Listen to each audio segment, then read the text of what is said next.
Bonjour, nous allons corriger les numéros 39 et 40 et nous allons apprendre à déterminer le signe d'une fonction. Alors, vous ne tenez pas compte de la solution du 40 qui est au milieu du tableau. Ici, on va commencer par revoir comment on résout f de x supérieur à 4.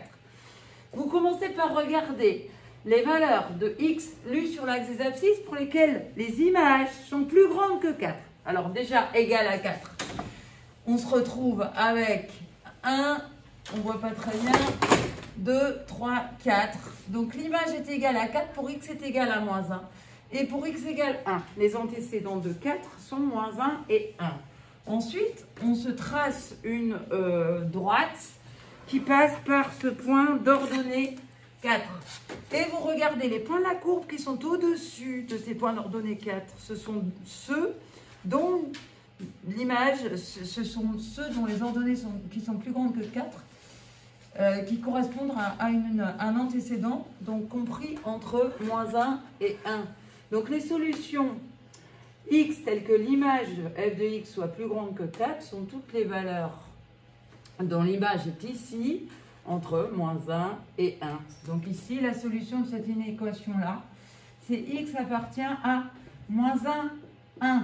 J'ouvre parce que je n'ai pas le droit de prendre les valeurs pour lesquelles l'image est 4. Donc on ne prend pas les antécédents de 4 qui sont moins 1 et 1. Ensuite, f de x compris entre 0 et 4, eh bien on va se retrouver dans un tube, ici, où on est entre l'axe des abscisses et 4 au niveau des images.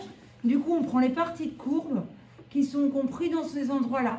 Donc ici, on lit 2, 4, 6, moins 6 jusqu'à moins 4, jusqu'à moins 5, jusqu'à cette partie-là. Ou bien, alors, on a le droit de prendre les valeurs 0 et 4 au niveau des images. Donc, on prend les antécédents moins 6 et moins 5. Et ensuite, donc, ça nous donne quoi? Je ne me suis pas trompée, là. Non. Moins 6, moins 5, ici. Moins 3. Moins 3 jusqu'à 2. Moins 3 jusqu'à moins 1. Ah oui. Ensuite,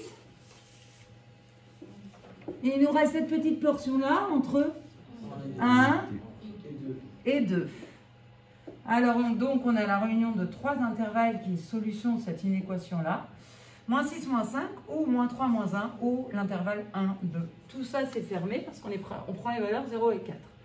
Alors, indiquer le signe, c'est ça qu'on n'a pas encore travaillé. Donc, on va tracer un tableau sur lequel on va mettre non plus les variations de f, mais le signe de f. C'est-à-dire qu'on va regarder quand est-ce que la courbe représentative de la fonction est au-dessus de l'axe des abscisses ou en dessous de l'axe des abscisses. Déjà, on va commencer par regarder quand est-ce que la fonction s'annule. Donc, f de x est égal à 0 pour quelle valeur? Dites-moi un peu l'image.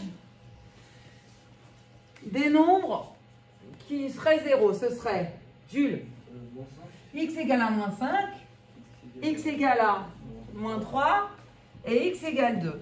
Donc, on a 3 valeurs qui annulent la fonction. On les met dans notre tableau de signes. Ce sont les antécédents. Première ligne du tableau, de 0.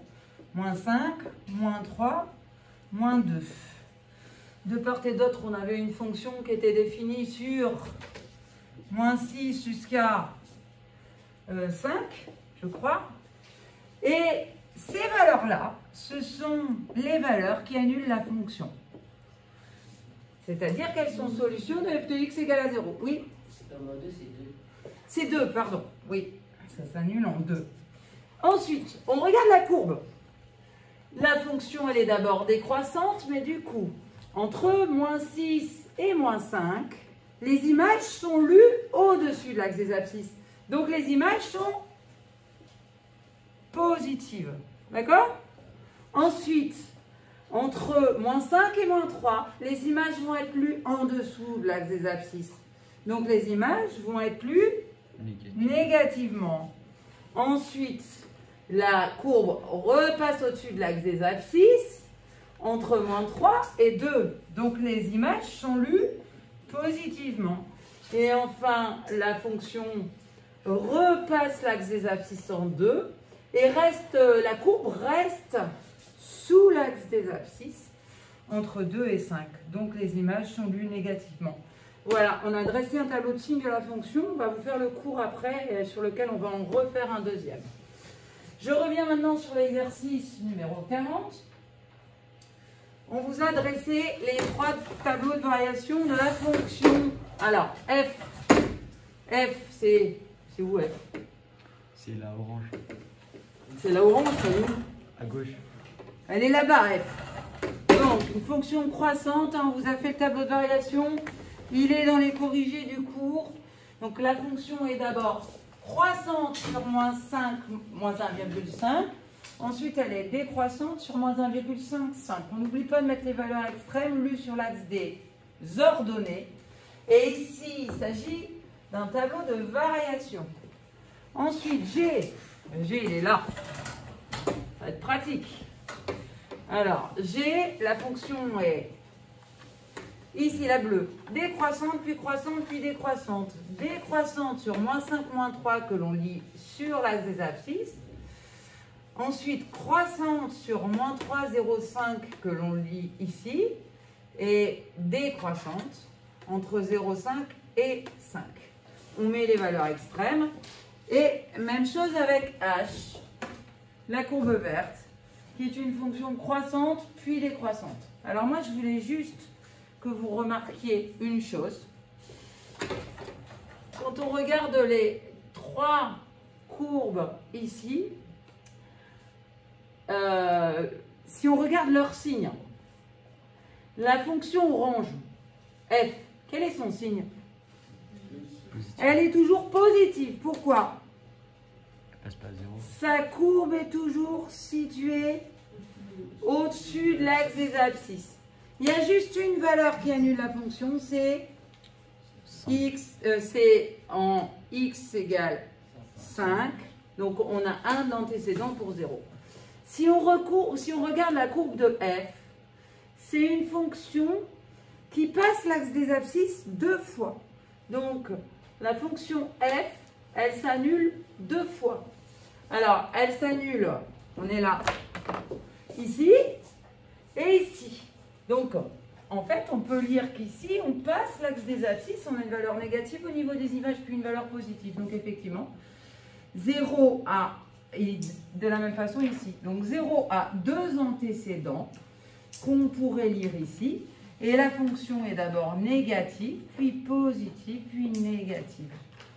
Et si on s'intéresse à la fonction G, nous n'avons qu'un passage par l'axe des abscisses. La fonction ne s'annule qu'une fois, ici. Est-ce qu'on a résolu l'exercice? Non. Petit 2. Résoudre graphiquement dans l'intervalle moins 5, 5. Alors, on va regarder les courbes. On s'intéresse à F et à H. Quand est-ce que F de X est au-dessus de H de X? Alors, ça dépend où. Qu'est-ce qui me dit sur quel intervalle, qu'on lit toujours sur l'axe des abscisses, la courbe orange est au-dessus de la courbe verte? Ioannis? De moins 5 à 0. Alors, donc, f de x est au-dessus de h de x, de moins 5 jusqu'à 0. Et ensuite, De 2 jusqu'à 5. voilà, elle est au-dessus ici. Donc, vous répondez comme ceci. F de x est supérieur à h de x lorsque x appartient à l'intervalle. Donc, nous sommes sur moins 5, 0. D'abord, la courbe orange est au-dessus de celle de la verte. Et nous fermons parce qu'on a le droit de prendre les valeurs où les deux fonctions sont égales. C'est-à-dire là, f de x égale à h de x, son x égale à 0. Ou, donc, la courbe orange est encore au-dessus, entre 1 et 3. C'est bon ça? Et vous faites la même chose avec les autres. Alors, deuxième question, c'était B. Madame, c'est pas 1 et 3. Ah, pardon. C'est 2 et 5. ici, 2 et 5. Alors après, je vais vous laisser regarder les solutions dans votre livre. On en fait un deuxième. Quand est-ce que f de x est inférieur à g de x, quand est-ce que la courbe orange est sous la courbe bleue? Clément? De moins 5 à moins 4. Alors, entre moins 5 et moins 4, la orange est en dessous de la bleue. Donc, f de x est inférieur à g de x. Si x appartient déjà à l'intervalle moins 5, moins 4, comme c'est inférieur ou égal, on prend les valeurs extrêmes. Ensuite, on n'a pas terminé. Quand est-ce que la courbe orange est encore en dessous? De moins 1 à 3. De moins 1 jusqu'à cette valeur de x qui vaut 3. Donc, ou moins 1, 3. On va s'arrêter là. Est-ce qu'on peut résoudre encore C? H de x inférieur ou égal à g de x. Donc, h de x, c'est celle-ci. Quand est-ce qu'elle est inférieure à g de x? Tout le temps. Pourquoi tout le temps? Bah, elle passe pas au-dessus de la courbe. Parce que la courbe verte est tout le temps en dessous de la courbe bleue. Donc, les solutions d'une équation f de x inférieur ou égal à g de x, c'est R tout entier. Et tu peux couper. Hop.